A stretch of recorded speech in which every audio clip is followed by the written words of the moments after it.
ॐ इडते बहोर्मनुर्यज्ञने बृहस्पतिरुक्था मदानि शगंसे षद्विश्वे देवाः सूक्तवाचः पृथिवीमातर्मा माहिगंसीर्मधुमनिष्ये मधुजनिष्ये मधुवक्ष्यामि मधुवदिष्यामि मधुमतीं देवेभ्यो वाचमुद्यासगं शुश्रूषेण्याम्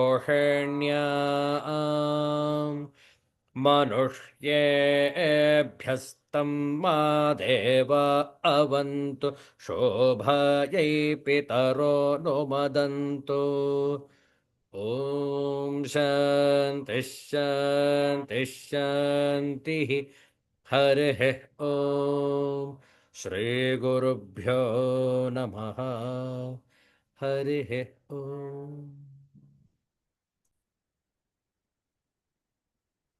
Universal prayer. Let's chant this together. O hidden life, vibrant in every atom. O hidden light, shining in every creature. O hidden love, embracing all in oneness. May each who feels himself as one with thee know he is also one with every other. Om Shanti, Shanti, Shanti.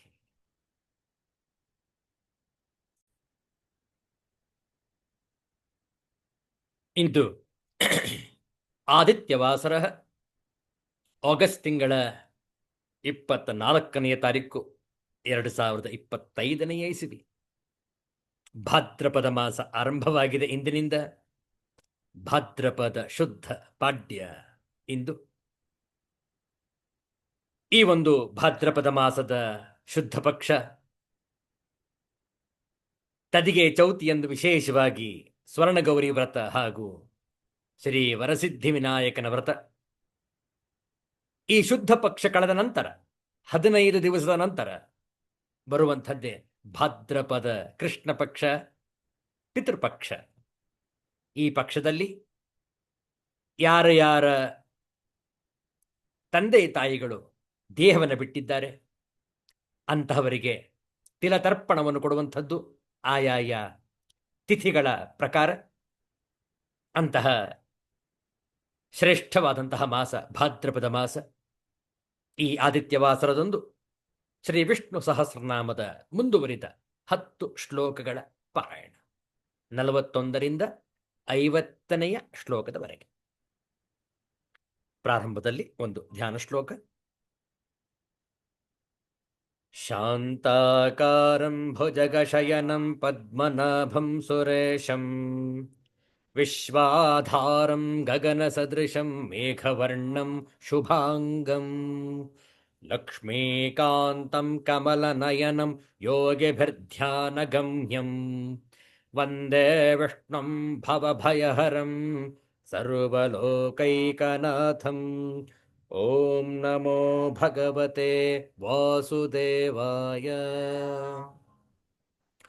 ಉದ್ಭವಃ ಕ್ಷೋಭಣೋ ದೇವಃ ಶ್ರೀಗರ್ಭಃ ಪರಮೇಶ್ವರಃ Karanam ಕಾರಣಂ ಕರ್ತ ವಿಕರ್ತ ಗಹನೋ ಗುಹಃ ವ್ಯವಸಾಯೋ ವ್ಯವಸ್ಥಾನಃ ಸಂಸ್ಥಾನಸ್ಥಾನದೋ ಧ್ರುವಃ ಪರರ್ಧಿಃ ಪರಮಸ್ಪಷ್ಟಃ ತುಷ್ಟಃ ಪುಷ್ಟಃ ಶುಭೇಕ್ಷಣಃ ರಾಮೋ ವಿರಾಮೋ ವಿರಜೋ ಮಾರ್ಗೋ ನೇಯೋ ನಯೋ ನಯಃ ವೀರಃ ಶಕ್ತಿಮತಾಂ ಶ್ರೇಷ್ಠೋ ಧರ್ಮೋ ಧರ್ಮವಿದುತ್ತಮಃ ವೈಕುಂಠಃ ಪುರುಷಃ ಪ್ರಾಣಃ ಪ್ರಾಣದಃ ಪ್ರಣವಃ ಪೃಥುಃ ಹಿರಣ್ಯಗರ್ಭಃ ಶತ್ರುಘ್ನಃ ವ್ಯಾಪ್ತೋ ವಾಯುರಧೋಕ್ಷಜಃ ಋತುಃ ಸುದರ್ಶನಃ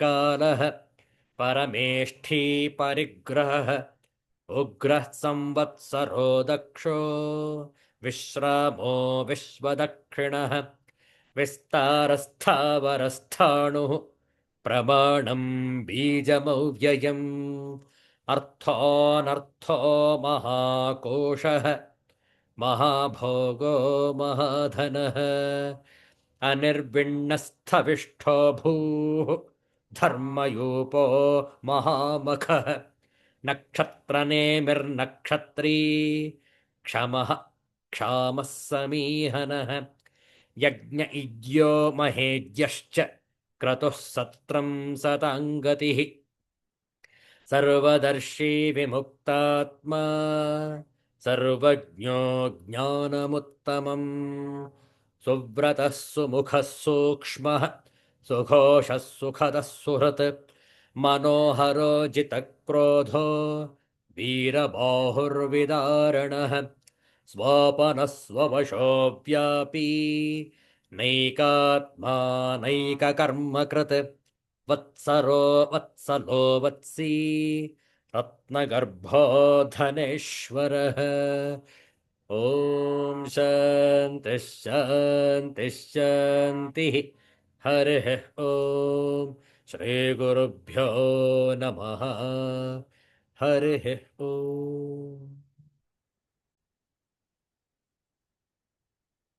ಈ ಆದಿತ್ಯವಾಸರದ ಮುಸ್ಸಂಜೆಯಲ್ಲಿ ಓಂ ನಮೋ ನಾರಾಯಣಾಯ ಈ ಅಷ್ಟಾಕ್ಷರಿ ಮಂತ್ರದ ಜಪ 2 ನಿಮಿಷ. ನೇರವಾಗಿ ಕುಳಿತುಕೊಳ್ಳಿ. ಕಣ್ಣುಗಳು ಸಹಜವಾಗಿ ಮುಚ್ಚಿರಲಿ.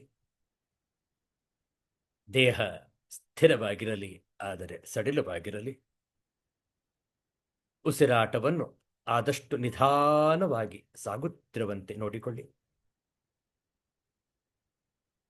ಮನಸ್ಸು ಪ್ರಶಾಂತವಾಗಿರಲಿ, ಆನಂದವಾಗಿರಲಿ, ಪವಿತ್ರವಾಗಿರಲಿ. ಅಷ್ಟಾಕ್ಷರಿ ಮಂತ್ರವನ್ನು ಹೇಳಿಕೊಟ್ಟ ನಂತರ ಪುನರಾವರ್ತನೆ. ಓಂ ನಮೋ ನಾರಾಯಣಾಯ, ಓಂ ನಮೋ ನಾರಾಯಣಾಯ.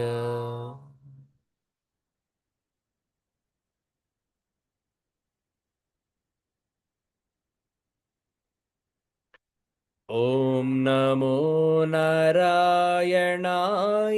ಓಂ ನಮೋ ನಾರಾಯಣಾಯ.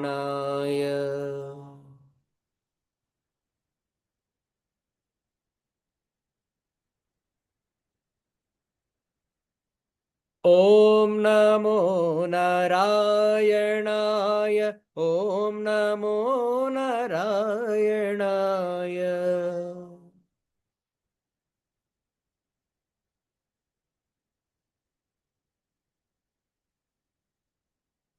ಓಂ ನಮೋ ನಾರಾಯಣಾಯ,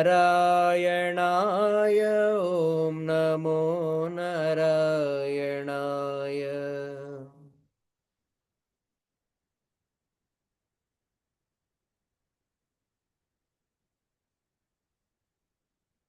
ಓಂ ನಮೋ ನಾರಾಯಣಾಯ, ಓಂ ನಮೋ ನಾರಾಯಣಾಯ.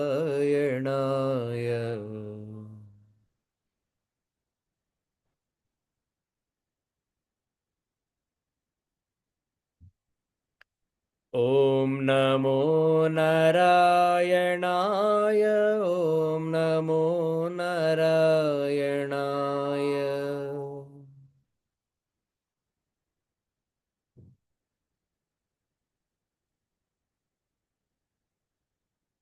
ಓಂ ನಮೋ ನಾರಾಯಣಾಯ.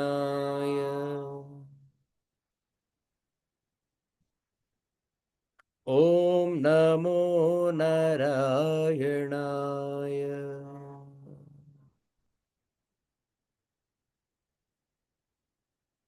ನಿಧಾನವಾಗಿ ಕಣ್ಣುಗಳನ್ನು ತೆರೆಯುವುದು. ಒಂದು ಭಜನೆಯನ್ನು ಮಾಡೋಣ. ವಿನಾಯಕನ ಸ್ತುತಿ, ವಿನಾಯಕನ ಭಜನೆ.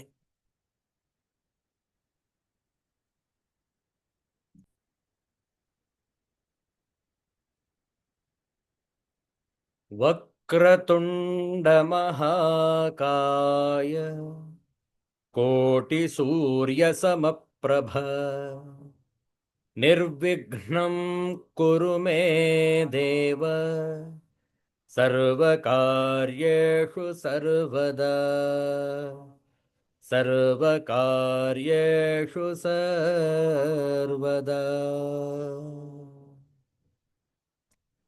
विनायक विनायक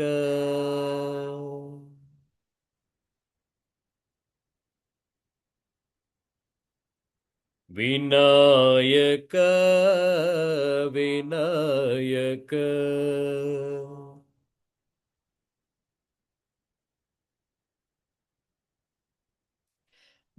विश्वाधार विनायक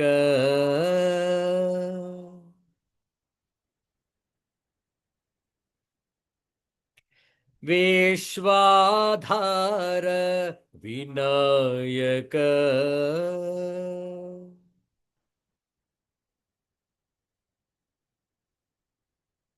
विनायक विनायक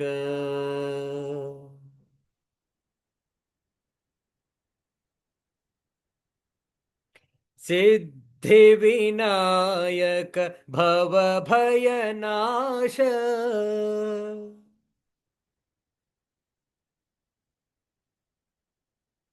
सिद्धिविनायक भवभयनाश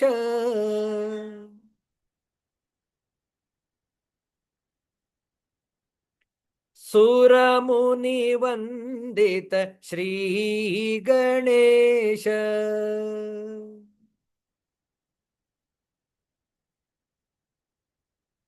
सुरमुनिवन्दित श्रीगणेश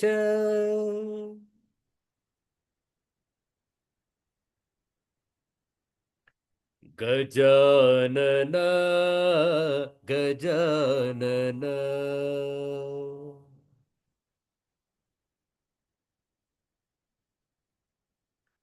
गौरीपुत्र गजानन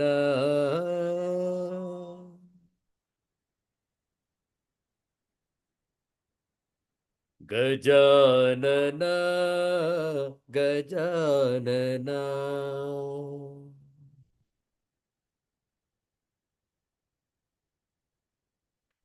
मूषकवाहन मोदकहस्त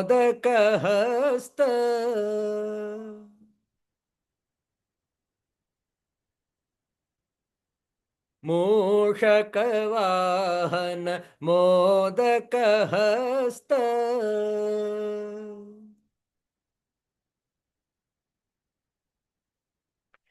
चामरकर्ण विलम्बित सूत्र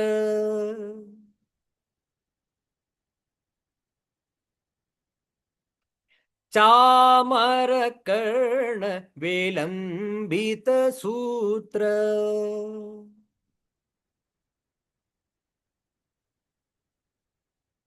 विनायक विनायक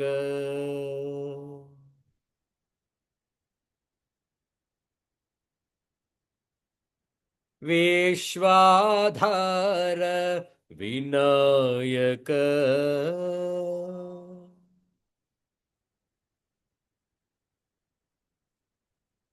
विनायक विनायक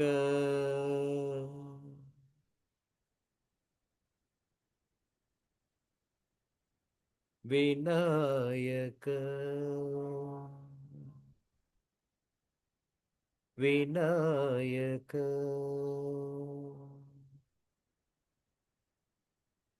श्री वरसिद्धि विनायक स्वामी की जय। सिद्धांत अवधूत चिंतन श्री गुरुदेव दत्त। जय जय रघुवीर समर्थ श्री सद्गुरुनाथ महाराज की जय। हर हर नमः पार्वती पतये हर हर महादेव शंभो।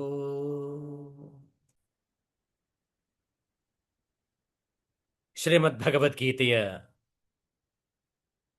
ಪಂಚದಶೋಧ್ಯಾಯ ಪುರುಷೋತ್ತಮ ಯೋಗ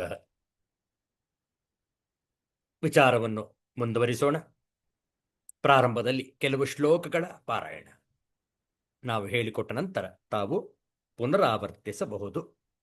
15ನೇ ಅಧ್ಯಾಯ 13ನೆಯ ಶ್ಲೋಕದಿಂದ ಪಾರಾಯಣ ಆರಂಭ. ಓಂ ಶ್ರೀ ಪರಮಾತ್ಮನೇ ನಮಃ.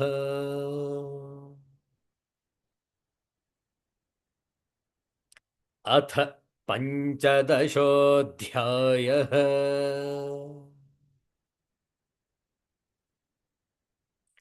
ಪುರುಷೋತ್ತಮಯೋಗಃ.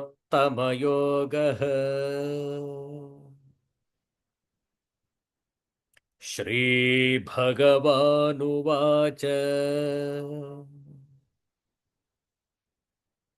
ಗಾಮಾವಿಶ್ಯ ಚ ಭೂತಾನಿ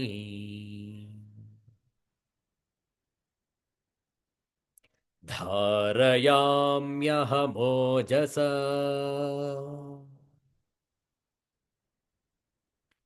ಉಷ್ಣಾಮಿ ಚೌಷಧೀಃ ಸರ್ವಾಃ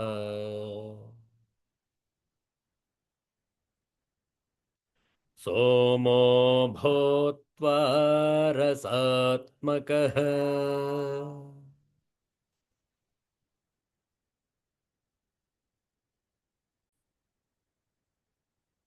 ಅಹಂ ವೈಶ್ವಾನರೋ ಭೂತ್ವಾ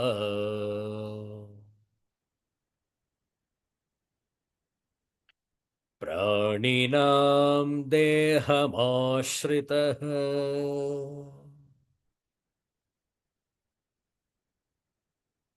ಪ್ರಾಣಾಪಾನಸಮಾಯುಕ್ತಃ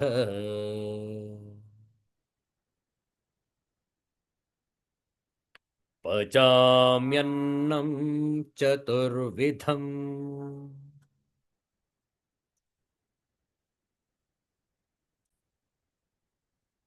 ಸರ್ವಸ್ಯ ಚಾಹಂ ಹೃದಯ ಸನ್ನಿವಿಷ್ಟಃ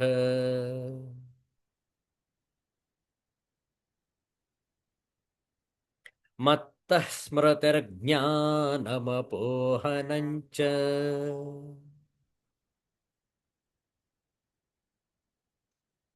ವೇದೈಶ್ಚ ಸರ್ವೈರಹಮೇವ ವೇದ್ಯಃ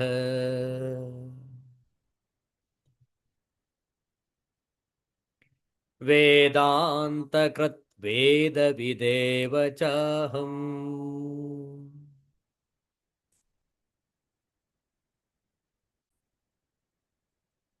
ದ್ವಾವಿಮೌ ಪುರುಷೌ ಲೋಕೆ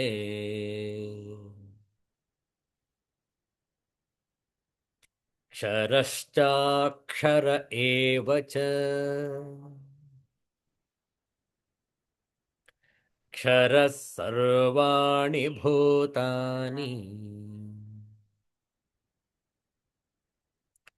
ಕೂಟಸ್ಥೋಕ್ಷರ ಉಚ್ಯತೆ.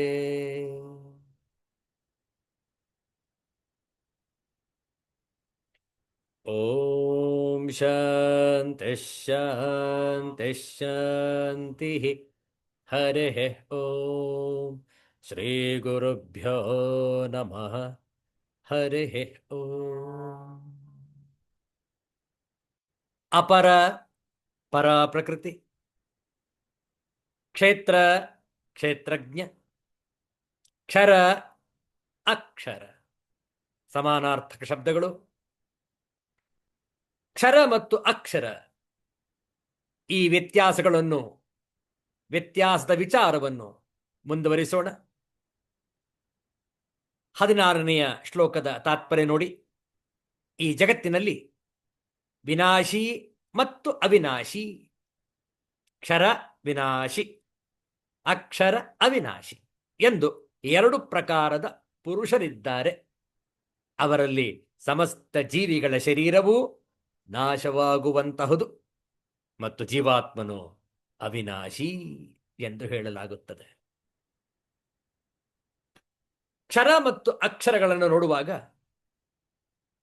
ಒಂದು ಸುಂದರವಾದ ದೃಷ್ಟಾಂತ ನೆನಪಿಗೆ ಬರ್ತಾ ಇದೆ.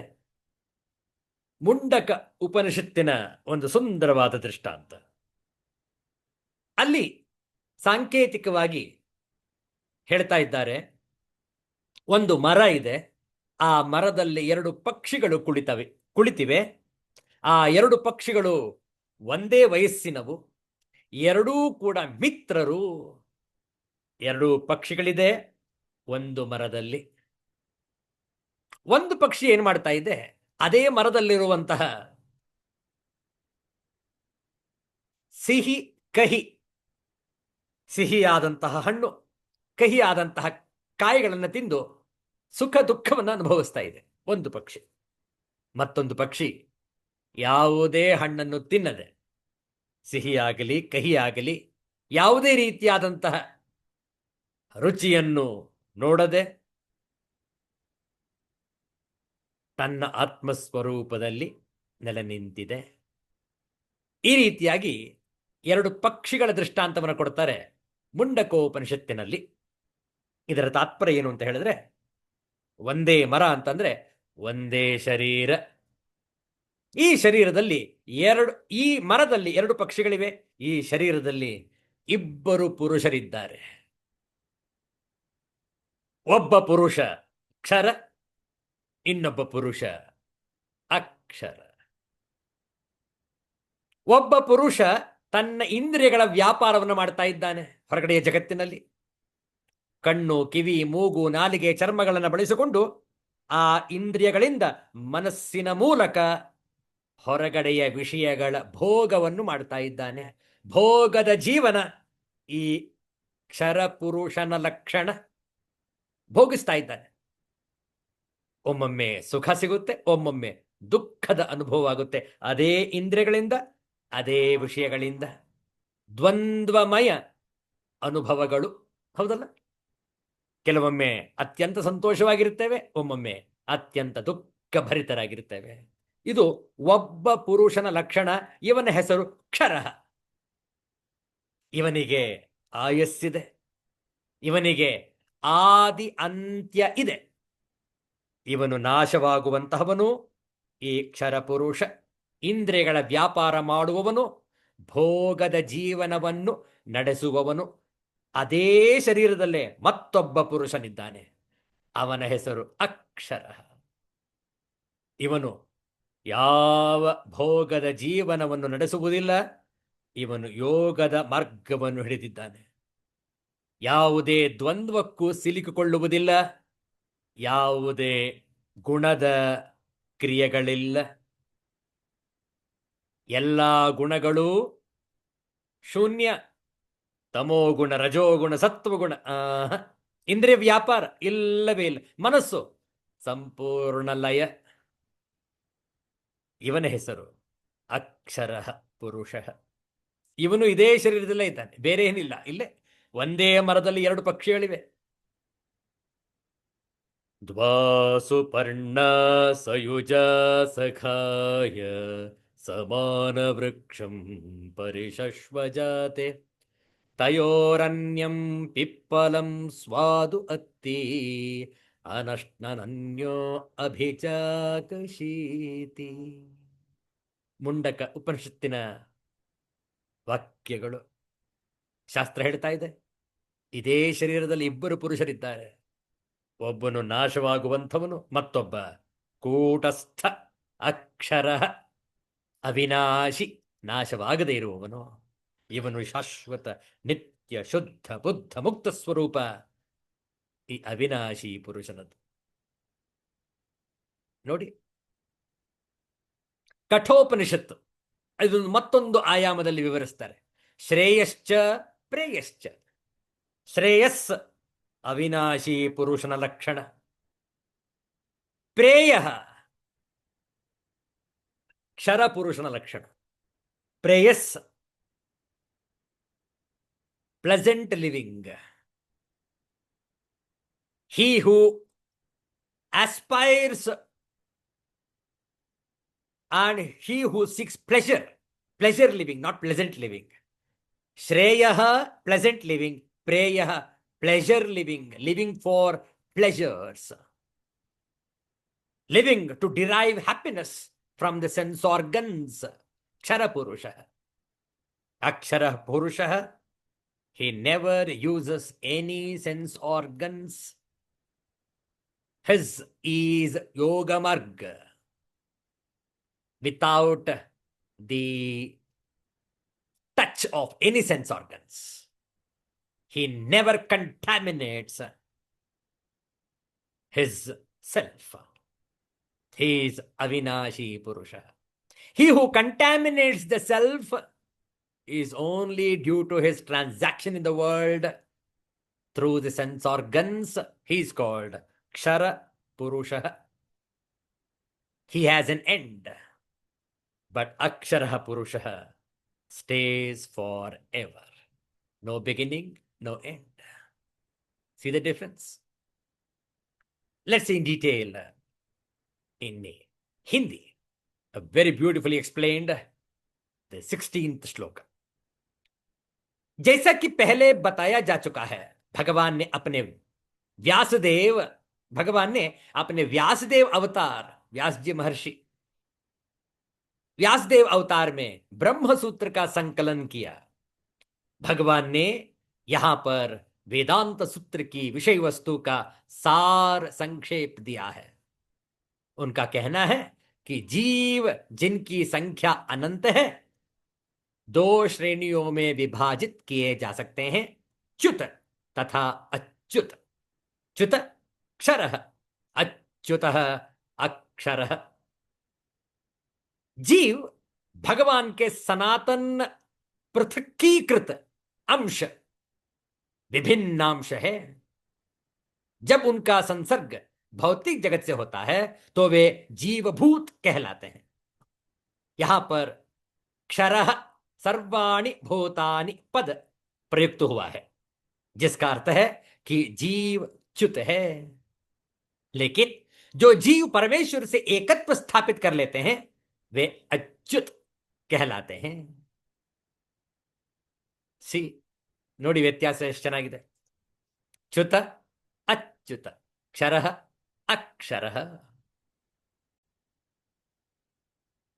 एकत्व का अर्थ यह नहीं है कि उनकी अपनी निजी सत्ता नहीं है, बल्कि यह कि दोनों में भिन्नता नहीं है. वे सब सृजन के प्रयोजन को मानते हैं. निस्संदेह आध्यात्मिक जगत में सृजन जैसी कोई वस्तु नहीं है, लेकिन चूंकि जैसा कि वेदांत सूत्र में कहा गया है, भगवान समस्त उद्भवों के स्रोत हैं. अतएव यहां पर इस विचारधारा की व्याख्या की गई है. भगवान श्री कृष्ण के कथानुसार जीवों की दो श्रेणियां हैं. वेदों में इसके प्रमाण मिलते हैं. अतएव इसमें संदेह करने का प्रश्न ही नहीं उठता. इस संसार में संघर्षरत सारे जीव मन तथा 5 इंद्रियों से युक्त शरीर वाले हैं, जो परिवर्तनशील हैं. जब तक जीव बद्ध है तब तक उसका शरीर पदार्थ के संसर्ग से बदलता रहता है. यह है क्षरजीव और च्युत. चूंकि पदार्थ बदलता रहता है इसलिए जीव बदलते प्रतीत होते हैं, लेकिन आध्यात्मिक जगत में शरीर पदार्थ से नहीं बना होता, अतएव उसमें परिवर्तन नहीं होता. यह है अक्षर पुरुष अच्युत. भौतिक जगत में जीव 6 परिवर्तनों से गुजरता है: जन्म, वृद्धि, अस्तित्व, प्रजनन, क्षय तथा विनाश. ये भौतिक शरीर के परिवर्तन है, modifications of the physical body. लेकिन आध्यात्मिक जगत में शरीर परिवर्तन नहीं होता. वहां न जरा है, न जन्म, न मृत्यु. No beginning, no end. वे सब एकावस्था में रहते हैं. क्षर सर्वाणि भूतानि. जो भी जीव, आदि जीव ब्रह्मा से लेकर क्षुद्र चींटी तक भौतिक प्रकृति के संसर्ग में आता है, वह अपना शरीर बदलता है। अतएव ये सब क्षर या च्युत हैं, किंतु आध्यात्मिक जगत में वे मुक्त जीव सदा एकावस्था में रहते हैं। यह है अच्युतः अक्षरः। How beautiful isn't it? Therefore, we need to understand the difference between pleasure living, pleasant living. We have to aspire for pleasant living and not pleasure living. ಭೋಗದ ಜೀವನಕ್ಕಿಂತ ಯೋಗದ ಜೀವನ ಶ್ರೇಷ್ಠ. ಭೋಗದ ಜೀವನ ರೋಗಯುಕ್ತ, ಯೋಗದ ಜೀವನ ರೋಗ ಮುಕ್ತ. ಹೌದಲ್ಲ? ಆದ್ರಿಂದ ನಾವೆಲ್ಲರೂ ಕೂಡ ಆಧ್ಯಾತ್ಮಿಕ ಸಾಧಕರು. ನಾವು ಶ್ರೇಯೋ ಮಾರ್ಗವನ್ನು ಅವಲಂಬಿಸಿದ್ದೇವೆ, ಪ್ರೇಯ ಮಾರ್ಗವನ್ನು ಅವಲಂಬಿಸಿಲ್ಲ. ಹೌದಲ್ಲ? ಬಹಳ ಸುಂದರವಾದ ವಿಚಾರವಿದೆ ಕಗ್ಗದಲ್ಲಿ. ಈ ವಿಚಾರವನ್ನು ಮಾಡಿ ಇಂದಿನ ಸತ್ಸಂಗವನ್ನು ಸಂಪನ್ನಗೊಳಿಸೋಣ. ಭಕ್ತಿ ಪಥ ಮುಕ್ತಿ ಪಥ ಬೇರೆ ಬೇರೆಯವಲ್ಲ, ಯುಕ್ತದಿಂದೆರಡು ಮಂಚುಗಳೊಂದೆ ಪಥಕ್ಕೆ. ಸತ್ವಶೋಧನೆ ಲೋಕ ಸಂಸ್ಕಾರದಿಂ ನಿನಗೆ, ಶಕ್ತಿಯುದ್ಧಾತ್ಮಕದು ಮಂಕುತಿಮ್ಮ. ಶಕ್ತಿಯುದ್ಧಾತ್ಮಕದು ಮಂಕುತಿಮ್ಮ. ಮಂಕುತಿಮ್ಮ. ಭುಕ್ತಿಪಥ ಮುಕ್ತಿಪಥ. ಭುಕ್ತಿಪಥ ಭೋಗದ ಜೀವನ, ಮುಕ್ತಿಪಥ ಯೋಗದ ಜೀವನ. ನೋಡಿ, ಸನ್ಮಾನ್ಯ ಡಾಕ್ಟರ್ ಶ್ರೀ ಗುಂಡಪ್ಪನವರ ವಿಚಾರಧಾರೆ. ಯುಕ್ತದಿಂದೆರಡು ಮಂಚುಗಳೊಂದೇ, ಯುಕ್ತದಿಂದ ಎರಡು ಅಂಚುಗಳು ಒಂದೇ. ಶಕ್ತಿ ಆಧ್ಯಾತ್ಮಕ್ಕೆ, ಅದು ಭುಕ್ತಿಪಥ ಹೊಟ್ಟೆಪಾಡಿನ ದಾರಿ, ಭೋಗದ ಜೀವನ ಮಾಡಲೇಬೇಕು, ವಿಧಿ ಇಲ್ಲ. ಮುಕ್ತಿಪಥ ಪರಮಾರ್ಥದ ಹಾದಿ, ಯುಕ್ತದಿಂದ ಮೂಲ ರೂಪದಿಂದ. ಹೊಟ್ಟೆಪಾಡಿನ ದಾರಿ ಭುಕ್ತಿಪಥ ಮತ್ತು ಪರಮಾರ್ಥದ ಹಾದಿ ಮುಕ್ತಿಪಥ ಎರಡು ಬೇರೆ ಬೇರೆಯಲ್ಲ. ಬೇರೆ ಬೇರೆಯಂತೆ ಕಂಡರೂ ಈ ಹಾದಿಗೆ ಅಂಚುಗಳು ಒಂದೇ. ಲೋಕದ ಬದುಕಿನಿಂದಲೇ ಸತ್ಯ ಶೋಧನೆಯಾಗಬೇಕು.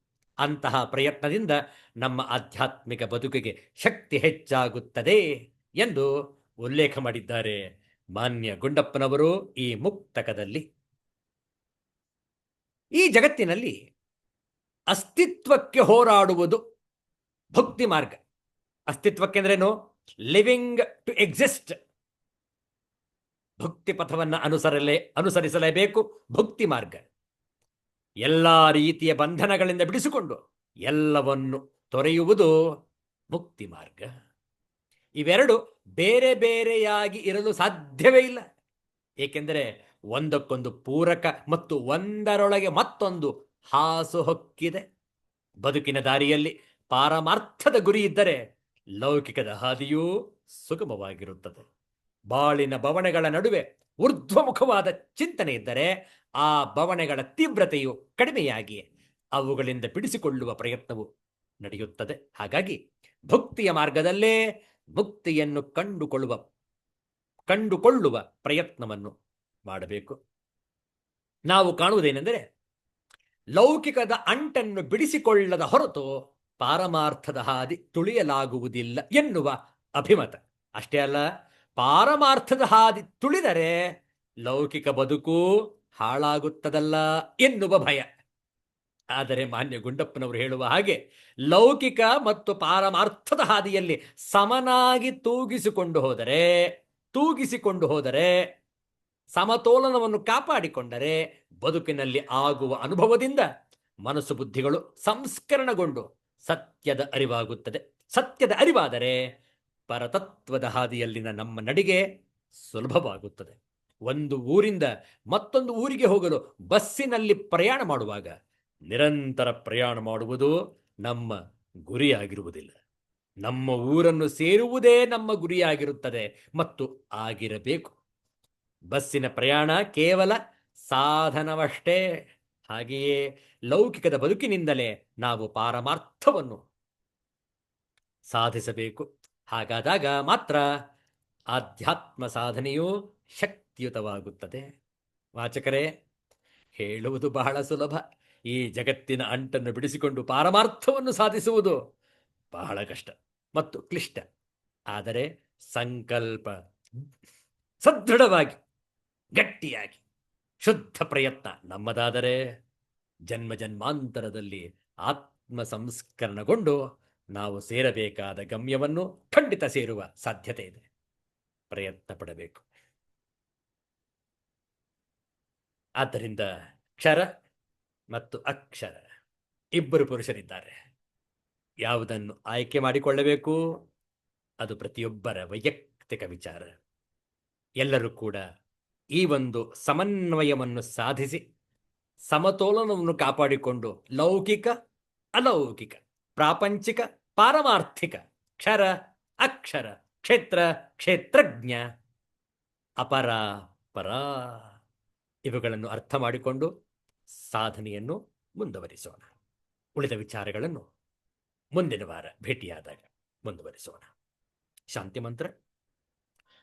ಓಂ ಸರ್ವೇ ಭವಂತು ಸುಖಿನಃ, ಸರ್ವೇ ಸಂತು ನಿರಾಮಯಾಃ, ಸರ್ವೇ ಭದ್ರಾಣಿ ಪಶ್ಯಂತು, ಮಾ ಕಶ್ಚಿತ್ ದುಃಖಭಾಗ್ ಭವೇತ್. ಓಂ ಶಾಂತಿ ಶಾಂತಿ ಶಾಂತಿ. ಹರಿ ಓಂ. ಶ್ರೀ ಗುರುಭ್ಯೋ ನಮಃ. ಹರಿ ಓಂ. ಮತ್ತೆ ಭೇಟಿಯಾಗೋಣ. ಎಲ್ಲರಿಗೂ ಒಳಿತಾಗಲಿ, ಎಲ್ಲರಿಗೂ ಶುಭವಾಗಲಿ. ಜೈ ಶ್ರೀ ಗುರುದೇವ ದತ್ತ.